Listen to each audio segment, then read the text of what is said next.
সারাটা দিন শুধুমাত্র এই একটুখানি বৃষ্টির জন্যই অপেক্ষা করেছিলাম, কিন্তু আল্লাহর অশেষ রহমত শুধু বৃষ্টিই না, একদম কালবৈশাখী ঝড়ে সব কিছু ঠান্ডা স্তব্ধ করে দিয়েছে। আসলে আল্লাহ উত্তম পরিকল্পনাকারী। কই মেঘনা চাইতে বৃষ্টি চলে আসার মতোই ঘটনাটা ঘটে গেল। হ্যালো ইব্রান, আসসালামু আলাইকুম। আজ তো একদমই চোখে ঘুম ছিল না, যার কারণে ভোরবেলা উঠেই ভাবলাম যে একটু হেঁটে আসি, হাতে অনেক সময় ছিল। এখন আমি ভোর প্রায় 5:30টার দিকে আমি হাঁটতে বের হয়েছিলাম, রাস্তাঘাট একদমই ফাঁকা ছিল। আমি ছিলাম আর রাস্তায় একটা দুইটা কুকুর ছিল। তো এই তো হাঁটতেছিলাম, ভালোই লাগতেছিল, কারণ আকাশটা একদমই মেঘলা আকাশ ছিল। আমি তো ভাবতেছিলাম যে বৃষ্টি হবে, তো বৃষ্টি তো আর হয়নি। আমি এমনিই হেঁটে হেঁটে বাসায় চলে আসলাম। বাসায় এসে শান্তিটাই আমার কোথায়। আজ শুধুমাত্র বাইরেই কালবৈশাখী ঝড় হয়নি, আমার জীবনের উপর দিয়েও কত ঝড় ঝাপটা যে চলে গেল। তো যাই হোক, আস্তে আস্তে বাকি সব কিছু ব্লগে শেয়ার করছি। তো চলেন আস্তে ধীরে সকালের নাস্তা থেকে ব্লগটা শুরু করি। যদি আমি হেঁটে টেটে এসে তারপরে হচ্ছে খুদের ভাত রান্না করেছিলাম, কারণ হাতে একদমই সময় ছিল না।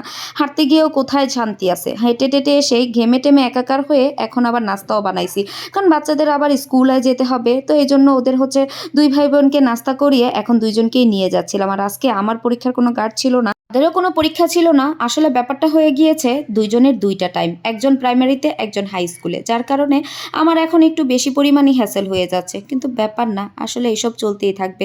একজনের উপরে যখন নাকি হাজারটা দায়িত্ব থাকে, তখন এরকম তো দৌড়াদৌড়ি করতেই হবে। তো যাই হোক, দুইজনকে নিয়ে আজকে চলে যাচ্ছিলাম। তারপরে হচ্ছে কোচিংয়ে ক্লাস শেষ করে এখন সাদকে নিয়ে বাসায় চলে আসছিলাম।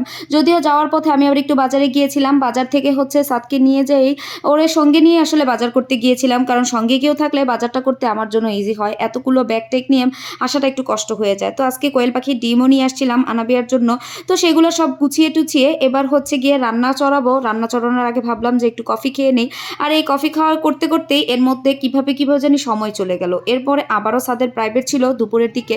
তো আনাবিয়ারও এর মধ্যে পরীক্ষা শেষ হয়ে গিয়েছে, ওর কোচিংও শেষ হয়ে গিয়েছে। দুইজনকে নিয়ে তারপরে এখন বাসায় চলে যাচ্ছিলাম।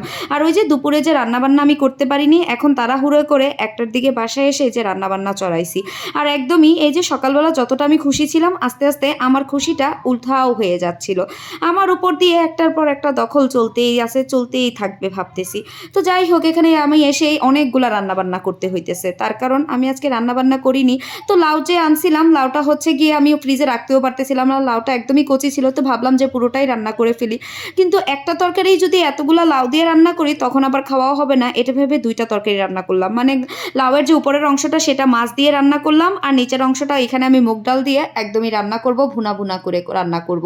সঙ্গে আবার ইলিশ মাছও ভুনা করলাম। এগুলো করতে করতে প্রায় 3:30টার মতোই বেজে গিয়েছে, যেহেতু দুপুরে আমি স্কুল থেকে এসে রান্না বান্না চড়াইছি। কিন্তু ভাগ্যিস আমার তো ফ্রিজে রান্না ছিল, ওইটা দিয়ে আজকে দুপুরে হচ্ছে গিয়ে আমি বাচ্চাদেরও খাইয়ে দিছিলাম, ওদের স্কুল থেকে এনে গোসল টোসল করায় খাওয়াই দাওয়া করাই দিছিলাম।